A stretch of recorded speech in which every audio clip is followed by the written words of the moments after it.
Welcome to Fidan Talk. It's Thursday night dinner and we're having pasta bolognese, or spaghetti bolognese really, because it's spaghetti.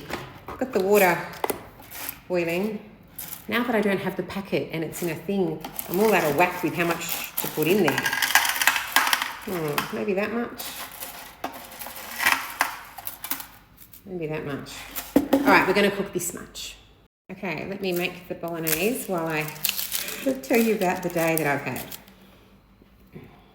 So I've already done 2 videos today. I did a lunchbox, making one this morning, and I did a salad for lunch. So I left it telling you what happened when I took the kids to their first day of kindergarten today.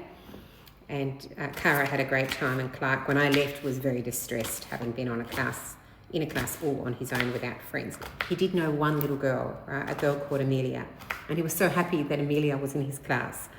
So we went, like at 3 o'clock, I went to pick up the kids, and Clark came out first, and he was wearing a little hat that said first day of kindergarten that he'd decorated himself, and he was fine, he was happy, and he said, "Mum, I didn't get to eat my yogurt."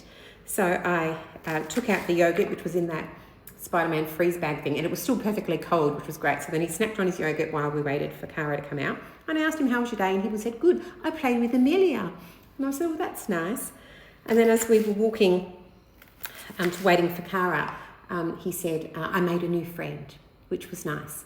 Cara comes out, she's got her same hat on, and she kept babbling on about what a great day she had and all the things she did and how all her friends were in her class. And she's so excited about her birthday party, which she may or may not have been talking about. So we get home, and Clark made a new friend, a boy, and he was happy to have made a new friend, and he was talking about him, and he played with him and the lovely Amelia, who he knows from school. So it wasn't like all day I've been dreading it, right? I've been feeling so bad that I split my twins up. But he had a good day, and he made a new friend. And it's only day 1, right? So I was really proud of him. So it's wonderful. And I worked on changed the birthday invitations to make it Cara and Clark's 6th birthday, whereas before I had separate invitations. I was going to give Cara to invite 6 kids and Clark to invite 6 kids. But this was a bit different because Cara's got so many girls in her class that she knows that I think I have to invite, and she wants to invite, which is fine. And Clark knows some of those kids as well. And some of the boys that Clark knows are in Cara's class. So anyway, whatever. I redid the invitations at work. I printed them, and I have some of the mums' phone numbers in my phone from previously RSVPing to birthday parties throughout the year. So I've sent out all the electronic invitations, bar 3 for mums I didn't have their number for. And I've already got 2 RSVP back, right? Sorry, that's the onions in my eyes. So I'm like, oh my God, 2 people have already said they can come, 1 boy, 1 girl, which is great. In total, I'm inviting 11 children, and 5 of them are boys, which is great. But some of them are in Cara's class, but it's fine. And Clark's new friend, I'm also going to invite. All right, I'm going to fry up these onions.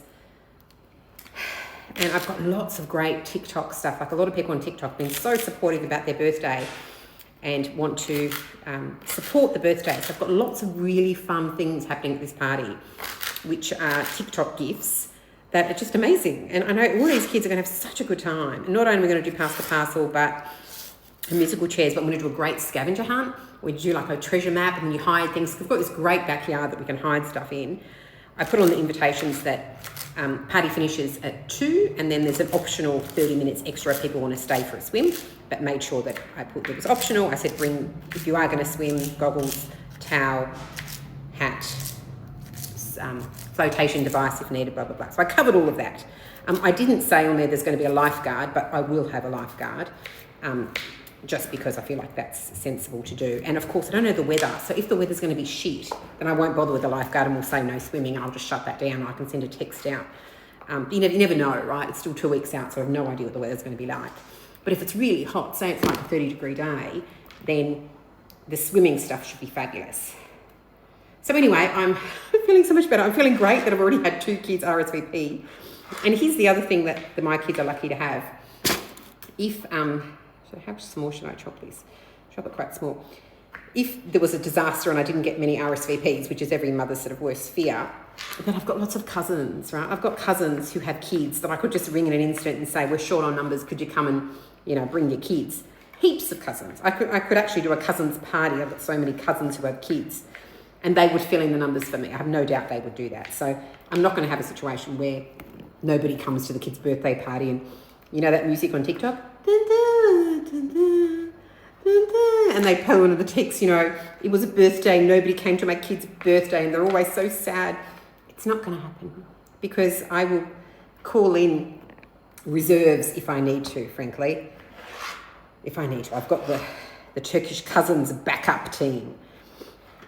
Yeah, and frankly, I'm sure my mum and dad would come and my sisters and everybody if needed, if it was an emergency.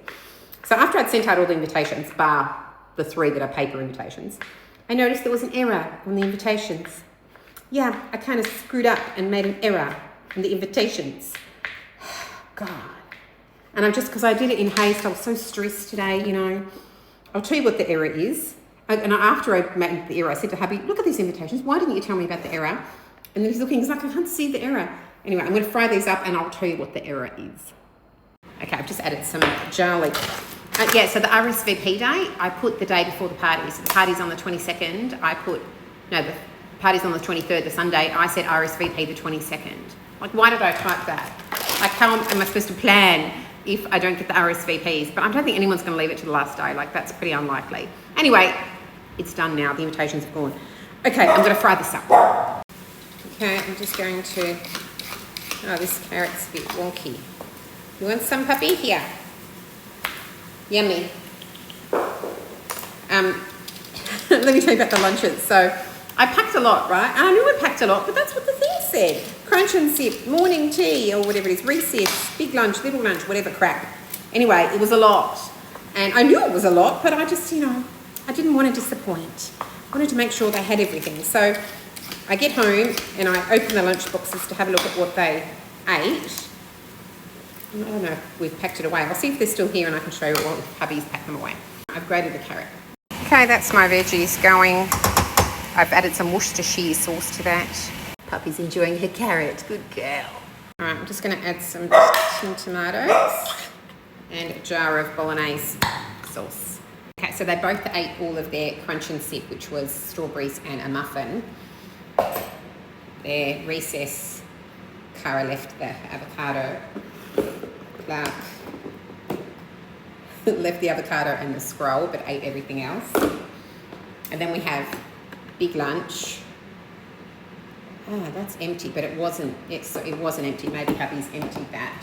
I looked at it before and it was blueberries and some leftover sandwich. I feel like hubby's thrown out what was in there. It was basically, she didn't eat the sandwich, but she ate everything else.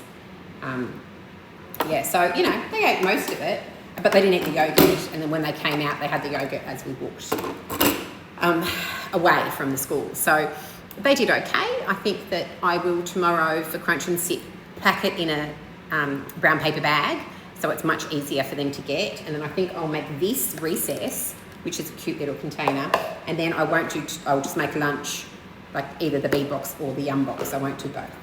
So we're learning. I'm a first time mum, right? I'm learning these things. All good.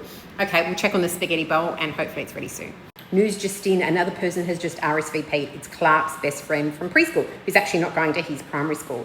So I'm so glad that she's coming, that is the mum is bringing her son, because Clark's going to be so happy. So that's 3 kids out of the 11 have RSVP'd, and it's only been like 3 hours. It's a good thing. All right, spaghetti looks good. And the pasta sauce is simmering down. The zucchini I chopped too big, don't worry about it. Okay, I've put the spaghetti, I've just rinsed it with water so it's a little bit cooler. Some of the pasta sauce with chunky zucchini. I'll get some tasty, we'll let Cara put the cheese. And dinner is done. Okay, go. Don't get too much, just a little bit, and sprinkle it on your pasta. Go. That's perfect. Great job. Okay, you can have a little bit more if you want. Or is that enough? No. Enough. Great. Okay, this one's mine. Not for you, Streaky. I feel like my fridge is full of cheese. All ready for platter day. Okay, that's it. That's all from me. Good girl. Good boy.